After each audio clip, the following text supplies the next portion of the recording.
comedian, writer, the creator of Commonwealth Comedy, Funko Pop enthusiast, original Power Ranger enthusiast. I see the Red Ranger right there. So you definitely was in the game for a long time. I met this man back in January during the Last Word Festival. We just did a show with each other about a couple of weeks ago at the Taylor Smoke Lounge in Newport News. He was the sharpest man dressed between all of us that night. I got my comedy brother here, the one and only Ed Phillips. What's going on, brother? Hey, ain't too much, man. I appreciate you having me on. I'm excited to be here. So, yeah. Hey, let's rock out, man. How's everything been since Taylor Smoke? I know we was talking about it. Yeah, I'm still airing my clothes out after that one. But it was a good time. It was a good time. I definitely learned a lot. Got a lot of experience from the show. So, you know what? We're gonna chalk it up as a win. It is a win because I liked the show and I liked the fact that Cletus was asking us about like how we feel about the show and he was like, "Oh, we can work on this, we can work on it." That's one of the things that I appreciate about the comedians, the vets that's been in it for the longest, and just say, "Man, I'm gonna reach out to the young bloods," because me and you was like we're like babies compared. Like two babies up there trying to hold our own, trying to fight for our life.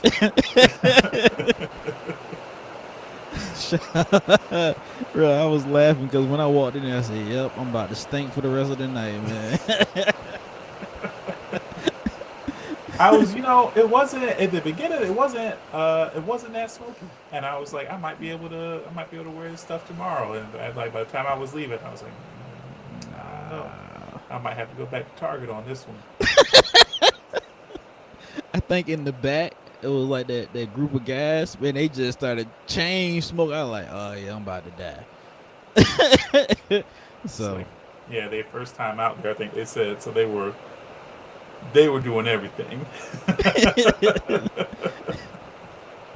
was a fun experience, man. So tell me, man, how did you get into comedy, man? How did that start? Yeah. So I've been performing since like 2015. Um, I've always like been interested in comedy, but I really got started in improv. There's a I don't know what part of the state you're in, or if you want to say that, because people on the internet are crazy. But I'm in Norfolk. okay, oh yeah, me too. All right, yeah. Um, but yeah, it was a cinema cafe in Virginia Beach, and they used to do a weekly improv show. Um, and when I was in college, I used to go and watch the show, and the guy who ran it, just to say like, hey, if you want to try it, come talk to me afterwards. Um, so I watched the show for like maybe a year, like a year and a half, before I hit him up, and I'll never forget because it was like October. It was like right before Halloween. I went up and I was like, all right, I'm ready to try it. Put me on. And he said, okay. He did not text me for 3 months. And the whole time I was like, all right, yeah, I guess that's just it. I guess I just don't do it. But yeah, he gave me a shot in like January of the next year. And then it kind of just went from there. I was doing improv, and then pretty soon after that, I got into stand up, and then right around the same time, started doing sketch comedy. So just, yeah, kind of went Mm, from there, man. I got you. So who were some of your like influences, like what doing comedy? Because you got a variety from improv to stand up to sketch. Like that's a that's a lane that you only really see like folks like D Militon or Flip Wilson going to that I can remember. So like, who was like that influenced you to do it? I think if I'm going back to like my very first like comedy influence, that's probably Sinbad. Um, because like me and me and my dad. So my dad, his friend Troy, who used to work with him, he gave him a VHS bootleg of Sinbad's afros and bell bottoms, and he brought that home from work, and I watched that with him, and from that point on, I was like, oh, comedy is dope. Like I like this. So, really from there, like I kind of couldn't get enough of it. So it was like I watched a lot of people. Um, I mean, I know Chappelle is here and there Yeah. in the modern day, but definitely at the time that I was getting into it, I did like him. Definitely like Sinbad. Um, I liked man, what's his name? Mitch Hedberg. 'Cause he was just Ooh. weird. Like Ooh. Mitch Hedberg was just he was weird and he was like still funny and he was something different. So like I liked him a lot too. Um, but I think a lot of my more like modern influences. And then also I guess like back in the day I did like Whose Line Is It Anyway? Because that was really the only like unless you were going to see a live improv show, Whose Line was really the only way you were seeing improv. Um, yeah, a lot of my modern influences. I like Josh Johnson. I like Rami Youssef. I like Ben Schwartz and Thomas Middleditch. Like they did the Middleditch and Schwartz on Netflix, Hmm. the improv thing, and that was pretty cool. So yeah, I mean, it's a lot of influences, man. It's a lot of people that you can learn from. I like it. You got a mixture, man. You went from Whose Line Anyway to Mitch. Mitch, Mitch will go up there and be like, "Yeah, the escalator's broke. There's no such thing as a broken escalator because it's just steps." So I'm Yeah, like, yeah, exactly. Like I think that's the thing is it's like I like his perspective of like it's just yeah, it's just funny. It's like you said, like it's like how's the escalator broke? You still use it. You still go where you need to you go. still can walk up the steps. Oh man, that's dope, man. So your first comedy show you did, it took you 3 months to get a text back. Yeah. Was there a time, and I'm being honest, was there a time that you thought about like actually leaving comedy? I'm like, you know what, this ain't it. Cause I think about quitting all the time. I'm not gonna lie to you. I was gonna say honestly, it is one of those things where like when I'm in the creative process, um, that is the most fun piece of it to me. Like when I'm sitting down and I'm writing and I'm working out a new idea, um, that is the time where I'm like, I could do this forever. And then yeah, sometimes you have a show. And you, you're like, maybe I'm done. Maybe I don't do this anymore. You're driving home. You're like, maybe no, yeah, maybe it's time to hang it up. It's that long ride home with no Mm-hmm. music on. You Mm-hmm. like, yeah, I'm gonna go home. I don't think I'm gonna do this tomorrow. I remember I one time I did a show in Petersburg, which is like about 4 hours from here, um, and it did not go well.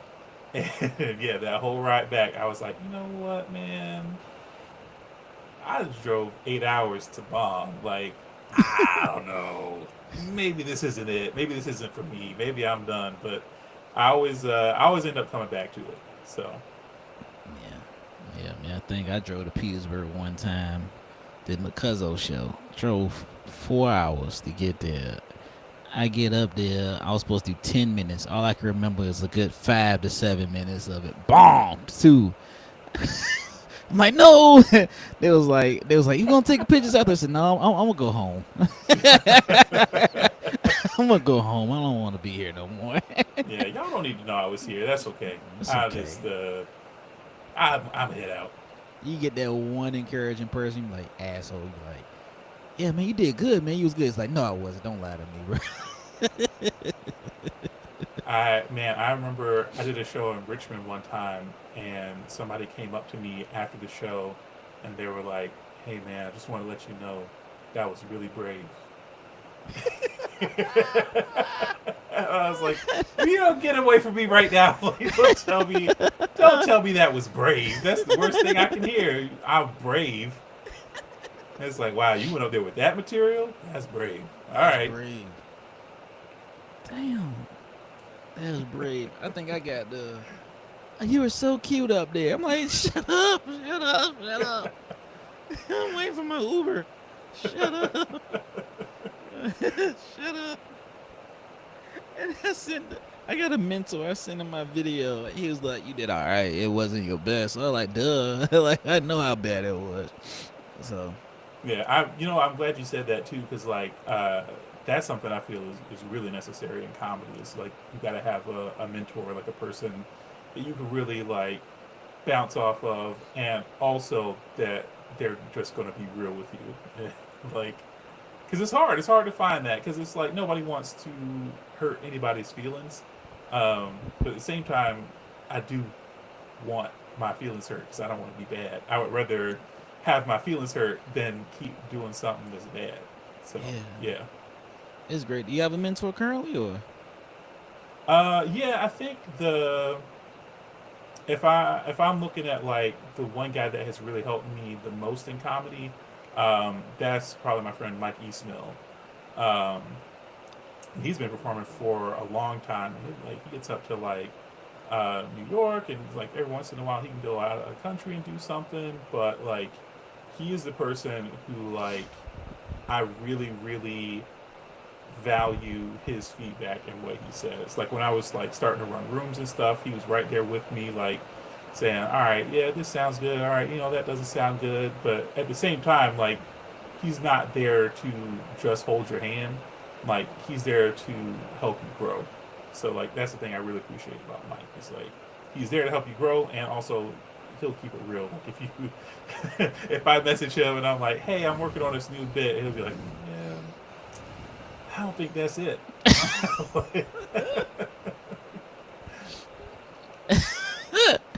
my mentor is James Cooper from the venue on 35th Street. Okay. Um, yeah, same thing. I go in there on Thursdays, like, all right, I know what's about to happen.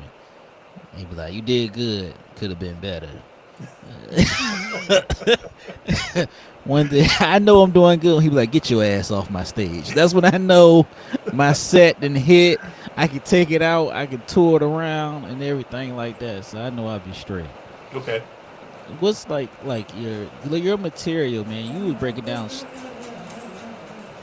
Oh, that's my dog. My That's your bad. dog. Okay.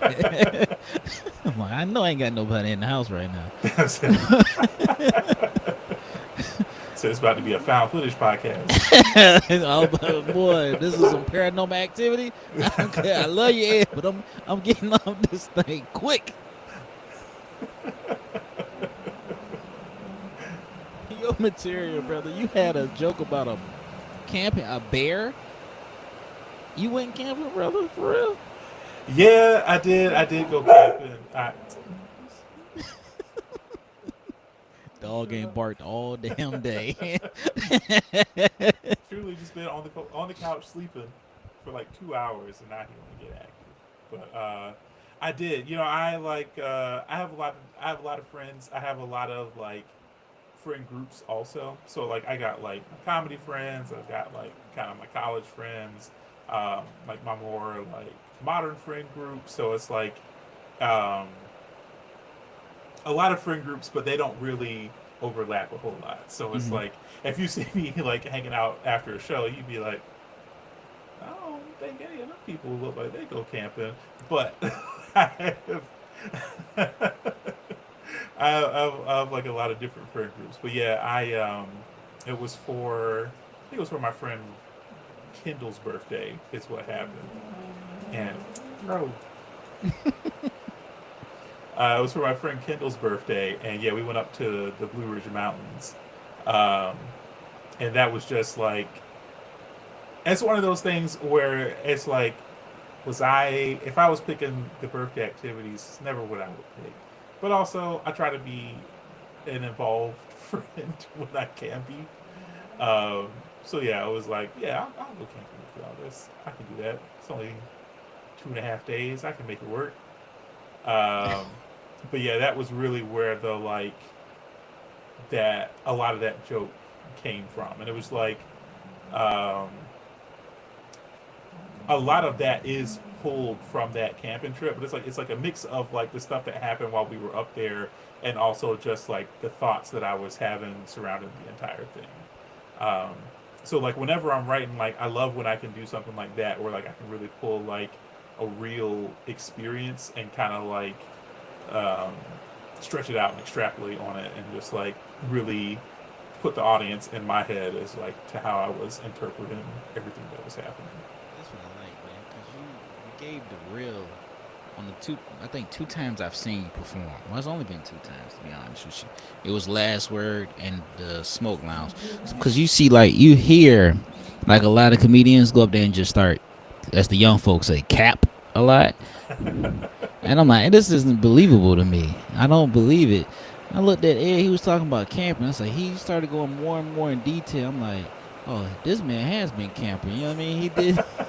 He's not camping. I'm like, because I was sitting there. You know, I'm awkward when after a show or during a show. Like I'm just staring off into space, listening, and I'm like, I was like, he's bold to tell this joke about him camping. Because I'm like, I didn't know. You know, we don't. We don't camp. We saw Friday the 13th. We refuse to go in the woods now. You know what I mean? So I really appreciate that when it comes to your material. So a lot of your material is just real life stuff. Just flip it into like a perspective, right?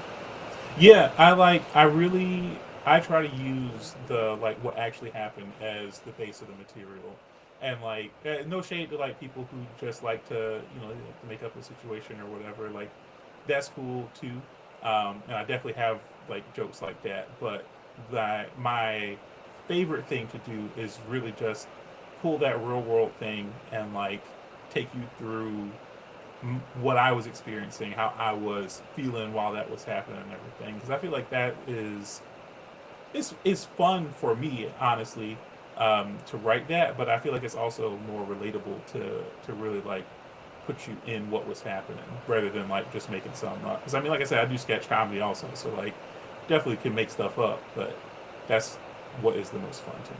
It is. It is. It definitely is. That realism comedy.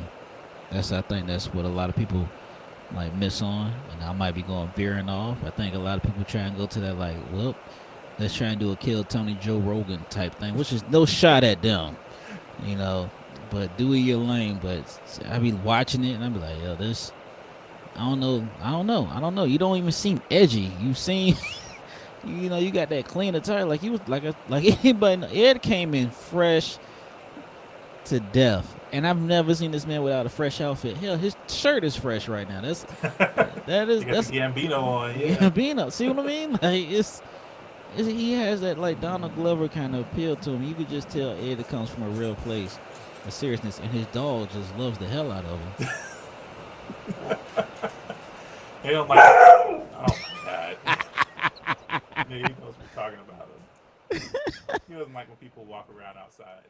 Oh, okay. He's very protective dog. I'm But also very scared too. So like, if someone ever actually did break in, I think he would run away.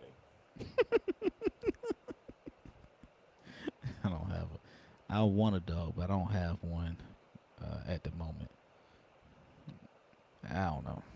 But it's a lot of dogs. You can get one. There's no shortage. Have you ever like traveled? Well, you told me about the Petersburg. So, as far as like traveling and stuff, because you guys got a lot of sketch improv festivals out there, a lot of stand-up comedy, festivals out there. Have you already started tapping in? Because like I said, we met at Lazarus. That's Williamsburg. That's an hour away from us, 2 hours at the most. Have you done any big festivals or shows outside of the Virginia area yet, or? Not too many. I'll get booked to do something every once in a while. Like I did a comedy show at BlurredCon, um, and that was the year that Orlando Jones was there, so that was pretty cool. I got to like host for him, and intro him, and everything, and like that was a fun time. But yeah, most stuff I kind of stay within like hour or so of Norfolk now. Mm-hmm. Um, just because like my life is different and I'm older, so it's harder to get farther away. But I do still like apply to festivals, and I think my comedy group, we got into. Yeah, I wish I could remember the name of the festival. It was in Chicago. It was not that long ago. Um, but we got into that. We had a group that went up there for that.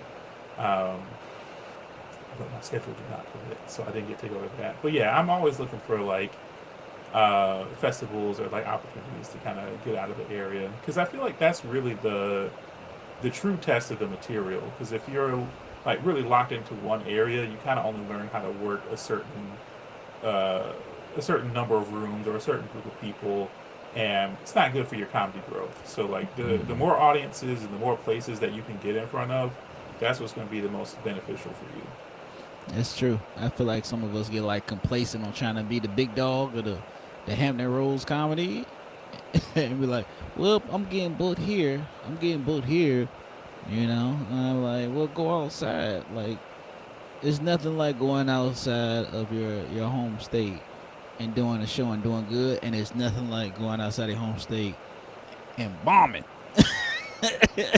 I mean, like I said, man, Petersburg only 4 hours away, and I was like driving back from that. I was like, maybe I should quit.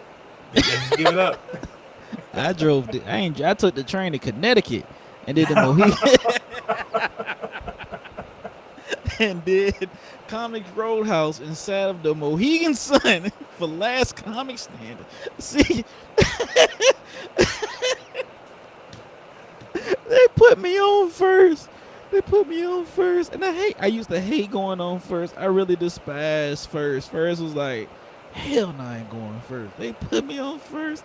First was hard. I stumbled towards the end and lost to a guy and a girl. The girl said that Malcolm X was a sexy ginger.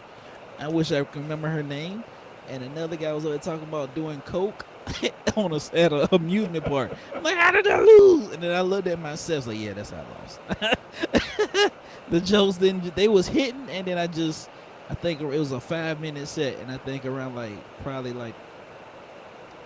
3 minutes in, I was like, yeah, I'm fucking this one up. I'm not placing. And then I had the nerve. I had the nerve to pay for the video to come. I was like, I'm gonna post it anyway. I chopped that damn video up so I can only get like the part that was so good. I'm like, I got the most laughs at. That's the one that's going online. And I'm like, nah, we good, man. Rode that train for 12 hours there, paid for a hotel, man.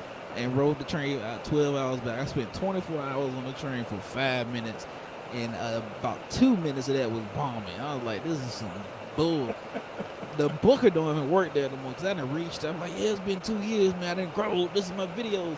I ain't heard nothing from that booker, man. He's like, yeah, he ain't there no more. I was like, I can see why. He should have booked me there. That's the problem.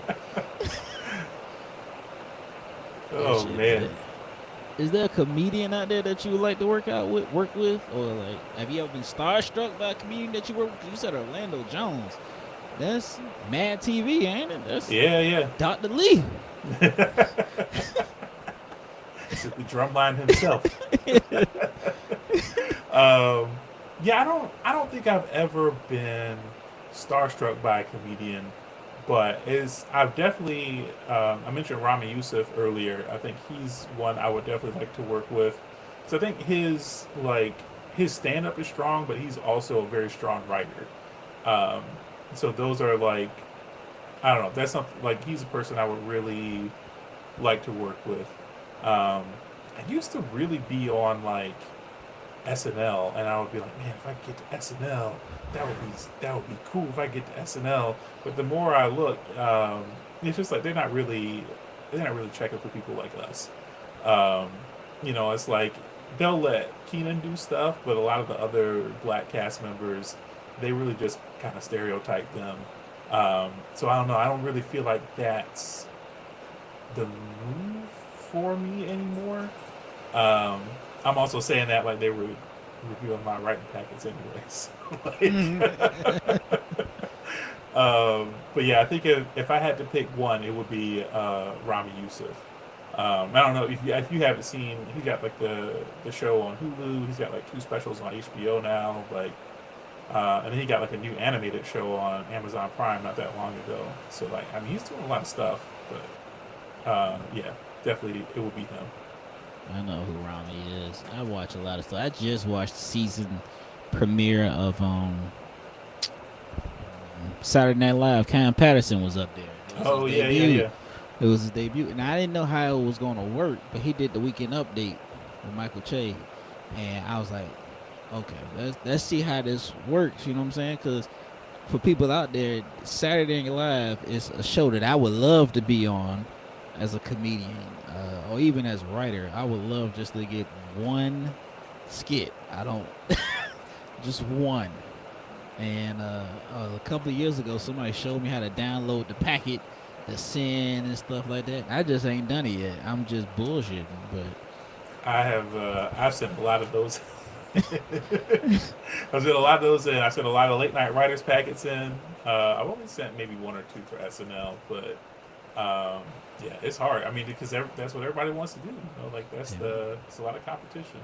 I mean, you see Josh Johnson just killing it on the Daily Report. And this man is a genius. Like Yeah, like a something can drop the day of his show. He already got like a good 30-minute set. I was gonna say I feel like he puts out like an hour a week sometimes. Like that's crazy. Yeah, I just was watching something of his. Like this is the reason why the podcast started. It was me. People don't know. Me and Ed was supposed to do this at 2 o'clock today. I pushed it back. I got stuck at the gym watching comedy. Like you know how you be on the treadmill. I was on the stairs. I was watching it, and then I said I'm gonna go in the sauna. I went in the sauna. I'm like, oh Cam, I forgot SNL came on. So I'm like, you know me. I'm not gonna watch the real. I'm gonna jump onto Peacock and start watching. It's like, yo, I'm gonna push this interview back because it's 1:30, 1:40 something. I'm like, I'm not gonna get home in time to do this interview. Got stuck in the trance, man. I don't know what it is, brother. Oh man, what other like you watch a lot of stand-up clips? I'm guessing a lot of writing clips. Do you just use Max, HBO Max, or Hulu? Because I'll tell you the truth, Tubi be having some hits up there for us. Yeah, I was gonna say I do. I do think Tubi is like the home of black created content. Sometimes for good, sometimes not so good. I think because you were talking about that at Taylor Smoke Lounge, the Grinch movie was up there. And everybody's like, that's a Uh, fake movie. Dude was like, nah, it's real. I watched it. I said, thank you. I'm not the only one. yeah, but yeah, Tubi does have a lot. I used to, and this was kind of like before. Um, I don't. It feels weird to say before people took comedy seriously because it feels like people kind of always took it seriously. Like people were always interested in comedy, but I used to like catch a lot of stuff on YouTube, Mm-hmm. um, and I do think a lot of people will still upload to YouTube. Like I don't know if you know Paul Elia, but Paul Elia just put his most recent special on YouTube, and I watched that up there. But yeah, I'll check like HBO Max, Hulu. Um, Netflix for a while was doing pretty good with getting a lot of stand-up content up there, um, but they kind of moved away from that. Um, but I think it was, I think Don't Tell has a bunch of stuff on Hulu right now. I can't remember where I saw it, but I know they have a bunch of stuff out there. And then yeah, Amazon. I feel like I'm just saying everywhere that I watch stuff, but I mean it really is. It's just like wherever it is, that's where I'll go and watch it. And sometimes I'm just watching it to have a good time, and sometimes I'm studying it. But yeah, I feel like you can never watch enough good stand up. You gotta do that different varieties. You're correct. You hit it on the money. Because I watch Tubi for stand up, YouTube. You right, Netflix has moved away from the comedy, it seems like. I don't know. I think they were. Matt's Oh, still sorry, to my bad. you good, brother. Yeah, I was gonna say. I think it was. I think it was Netflix when they had Matt Rife up there. They gave him like two specials. You really kind of threw the middle finger up, but I don't know. I maybe it's not fair to blame him for that, but I will say after Matt Rife, seems like they are doing less stand-up comedy on Netflix. But yeah, Yeah, I'm not no hating on Matt Rife and his journey, but I'm all right. He's not like one I would probably pay to go see. Like I'll just wait for a clip no, to come out. I was, and that was my thing. Like he blew up off that TikTok clip, which I mean, I guess is the dream. But yeah, I just didn't like. I did watch his first special because I was like, let me see what this is all about. Because everybody's talking about Matt Rife. I was like, I never heard this guy. Let me see. And it wasn't it for me. I didn't even know he was on Wild 'N Out. And then I had like went and watched like some clips from him on Wild 'N Out, and I was like, oh, all right, that's not it either. But I don't know. I mean, I guess if you like him, you like him. That's cool. Yeah, But everybody got their preferences, man. So let me ask this before we close out. We keep the interviews about 30, and we are okay, live on Facebook and YouTube. I can't get my Twitch working, but you would have been the first Twitch video. Um, how do you feel like the state of comedy is in the 757 area? You don't got to get too messy. Don't get messy at all. But how do you feel like it is in the Hampton Roads district? I think honestly, it's a lot of people that are trying to figure it out. Um, I see a lot of people that are really like kind of working on the craft, working to try and like push it forward and making something new. I see like Zach Ames and Mark Leva, like they're doing a lot of stuff. Jamal Stanton, he's doing a lot of stuff locally. He's getting like the casino rolling. So it is people out there that are really trying to push it forward and to make it something that like is good and something that people will be checking for. So I definitely appreciate that because I mean, like I said, I've been doing comedy for 10 years and uh, it has not all the time been favorable, and I'll leave it at that. But I think I don't know. I guess the new scene um, people are putting the work in. So I think we're headed in a good direction. We're headed in for a good direction. I believe so, because I've been doing this 6. And so I guess between your 10 and my 6, so when we intertwined, we was like, you know what? No. It wasn't that well, man. I don't Yeah, know. But I was gonna say there was definitely there was a time period of like I would say like 20 maybe 17 right up to COVID where I was like this what are we doing? But yeah, I don't know. I think the bounce back is happening. So like I said, I think we're headed in a good direction. yeah, I think we're heading to a good direction. I think I got into comedy 2019, so COVID up until I say 2023, I was like, nah.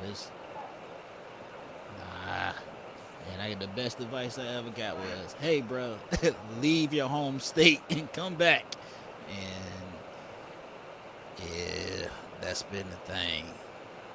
It's like Yeah. still, yeah. So, I mean, shout out to those guys that's trying to, make it better and trying to do their own thing. So that's a big salute to them. Shout out to the ones that's actually supporting and stuff like that, especially man, because I see you at the bank almost every Sunday on Instagram Live, Yeah, yeah. on somebody's Instagram story, and you got your own room on Mondays, right? Yeah, the second and fourth Monday. So yeah, I'm trying to get something going there too. But Mhm. yeah. Yeah, man, I be trying to come up there, but I gotta get up at work at 6 o'clock in the morning, so I don't. Yeah, I remember you were saying at the smoke lounge. I was like, man, and you got to do laundry tonight too, and take a Yeah, shower. Like, woo, woo. I'm about damn near died that day. I went back to work. I was like, don't talk to me. Just email me. Don't say nothing. Like I came home. I gave you a little trick I use before we go. I get the Vicks Vaporub shower tabs. uh-huh.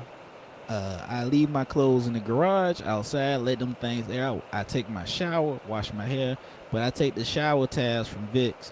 I throw them at the thing, let that steam come out, and I just start blowing my nose. And I think that after we Okay. left that little Taylor Lounge thing, this has happened to me numerous times. I've done weed shows too. Okay. Okay.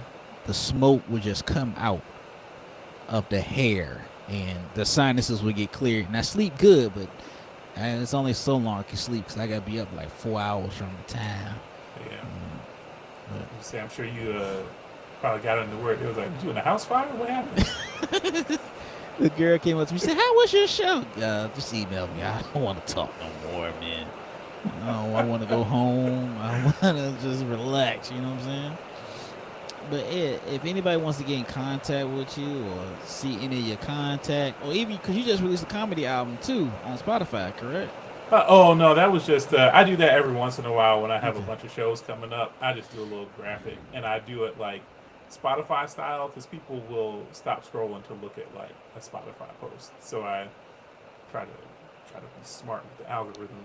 Um, but yeah, no, I don't really have anything on Spotify. I used to post a lot of my stuff on um, my Facebook and YouTube and stuff, but I kind of got away from that just because I realized I was posting the material as I was working it out, and I don't want somebody to like stumble upon something while I'm in the middle of getting it right and then think that's like an accurate representation of what I'm doing. So I kind of got away from that, but I have like bits that are like more fully formed right now, so I probably should get back into that. But that was a very long way to say no. I'm not on Spotify. Yeah, if you want to find me, you can check me out at Commonwealth Comedy on Facebook and Instagram. That's going to be where like the majority of my shows show up, and that's a lot of like improv stuff. Um, you can also find me at I think man, I put underscores in the name because somebody else had the name, but they were inactive, and I don't know. Instagram is weird, but I had to pull my phone out, make me look old. Uh, We are old, Ed. We are. We are old, Ed. yeah, you can find my like my regular Instagram, Ray underscore Charles underscore Xavier, on Instagram. Um, if you like Ray Charles or X Men, that might make you laugh. If you don't, that's just a very long name that I probably should shorten to make it more search engine optimized. But whatever, here we are. So yeah, those are the two places that you can find me the most. I do have a show coming up next Saturday at the Annex in Norfolk. So that's all improv, and I think we're gonna pull a stand up for that, but I don't know yet. So for right now, it's all improv. But yeah, if you're in Norfolk and you like the Annex, come check that out too. Definitely, man. If you guys want to follow me, I don't have any underscores underneath none of my names. Comedian Rome on all social media platforms. At Comedian Rome Davis on YouTube. This is where the podcast is gonna be. And Ed does have something on Spotify. His episode of the No ID podcast will be on Spotify and other major streaming platforms for podcasts or whatever you watch or view. Listen, follow the podcast at No ID Podcast on Instagram. Uh, this episode, Ed, I really do appreciate it, my man. You know what I'm saying? I know we gonna link up again eventually. You know what I'm saying? I may have to go to Goodfellows in Target and try and outdress you the next time I see you, because I'm like, ain't no Just got way. there, they got a lot of good accessories. You really style out.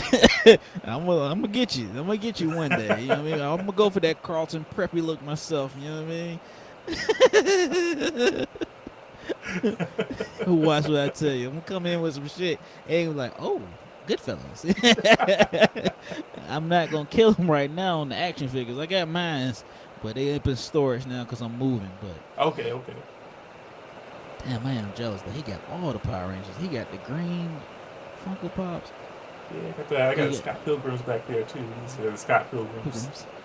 Yeah, I'm still like I just moved my shelves, so I'm still setting people back up. You see, the Dragon Ball Z figures are all over right now. But And then you got the Mighty Morphin Power Rangers one. When they actually, I don't know why they became ninjas in the movie. That was like I know it was a good movie though. But yeah, I didn't know what they were doing. They were like, we got the heat. yeah, the movie was good. You know what I'm saying? It was better than that Turbo one that they put out a couple of years later. We're not gonna go into that. But, you know what I'm saying? I can sit there and talk about it because I thought all the Power Rangers was good. To be honest with you, I still watch it now, but Ed, man, I appreciate you, brother, coming on. We gonna sign off on this joint, man. But anybody that's listening, make sure you support Ed and everything he do. I'm gonna be tagging his clips up on Instagram as collaboration, so y'all be on the lookout. Appreciate you, Ed.